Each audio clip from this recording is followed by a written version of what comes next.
प्रिय विद्यार्थियों, मैं doctor Shivshankar Vyas, assistant professor, government law PG college Bikaner, LLB first year की हमारी class public interest lawyering, legal aid and paralegal services and moot court.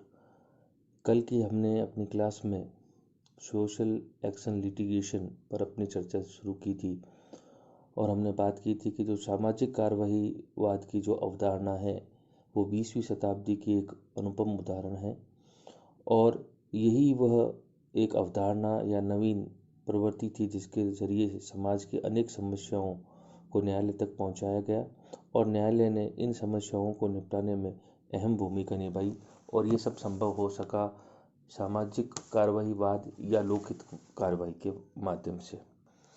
समाज की ऐसी अनेक समस्याएं जिन्हें न्यायालय ने इस माध्यम से निपटाया, उनमें से कुछ प्रमुख की हम चर्चा करेंगे, यानी कि कुछ ऐसे लोकहितवाद दायर किए गए जिससे कुछ समस्याओं का निपटारा हुआ। और आज हम जो सबसे पहली बात कर रहे हैं वह बात कर रहे हैं पर्यावरण की।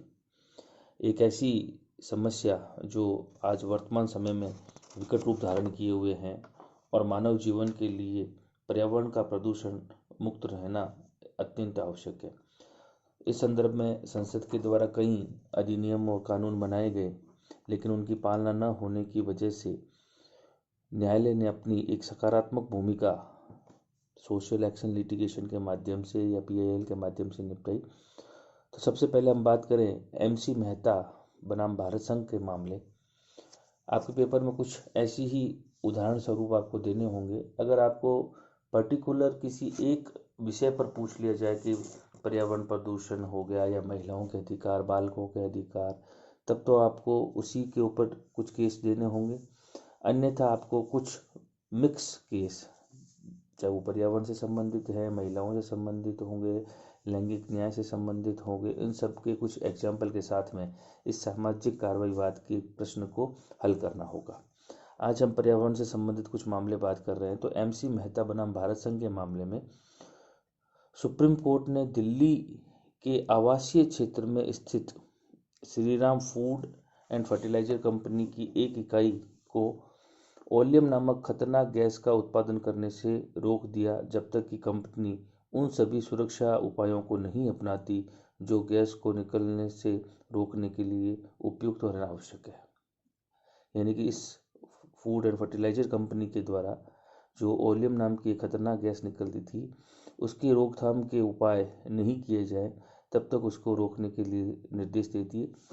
कंपनी के कारखानों से ओलियम गैस के रिसाव से के कारण आसपास के जो निवासी थे उनको कंपनी के कर्मकारों को काफ़ी क्षति पहुंच रही थी।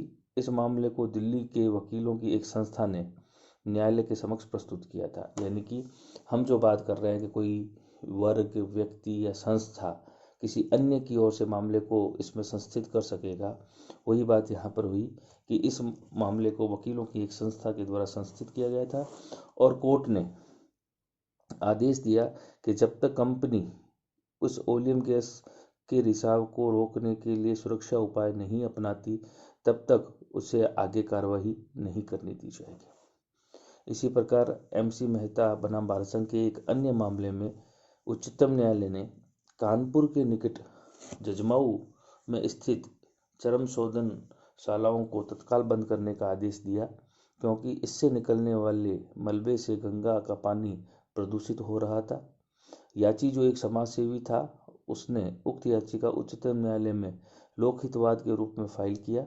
याची ने शिकायत की थी कि चर्म शोधनशालाओं से निकलने वाला अपशिष्ट गंगा के जल से जल प्रदूषित हो रहा है और आसपास के पर्यावरण तथा जनजीवन के लिए हानिकारक है। इन कारखानों ने अपशिष्ट जल की प्राथमिक अभिक्रिया के लिए किसी प्रकार के संयंत्र नहीं लगाए हैं। प्रत्यर्थियों ने यह तर्क दिया कि साफ शुद्धिकरण संयंत्र लगाने का खर्च बहुत अधिक है और कारखाने बंद होने से बेरोजगारी और राजस्व की कमी हो जाएगी। किंतु न्यायालय ने कहा कि इस कारखाने के बंद होने के कारण उत्पन्न बेरोजगारी एवं राजस्व की हानि की अपेक्षा लाखों लोगों के जीवन को जो स्वास्थ्य को खतरा हो रहा है उसका संरक्षण कई अधिक महत्वपूर्ण है। तो इस मामले में भी उच्चतम न्यायालय ने लोगों के स्वास्थ्य को प्राथमिकता प्रदान की और अपना उचित फैसला दिया। इसी प्रकार एमसी मेहता के एक अन्य मामले में गंगा जल के प्रदूषण के विरुद्ध एक लोकहित वाद संस्थित किया गया, जिसमें न्यायालय ने संबंधित प्राधिकारियों को उचित आदेश देने के लिए निवेदन किया। उच्चतम न्यायालय ने निर्धारित किया कि गंगा जल प्रदूषण एक सार्वजनिक उत्पाद है, जो आप टॉर्च में पढ़ते हैं न्यूसेंस के बारे में, पब्लिक न्यूसेंस का मामला बताया और पिटिशनर को जल प्रदूषण निवारण नियंत्रण अधिनियम के उपबंधों द्वारा नगर निगम एवं प्रदूषण बोर्ड पर अधिरोपित विधिक कर्तव्यों के पालन हेतु न्यायालय में लोकहित वाद संस्थित करने का हक है। न्यायालय ने कानपुर नगर पालिका को यह निर्देश दिया कि वे 6 माह के भीतर जल परिषद को जल प्रदूषण रोकने के प्रस्ताव भेजे।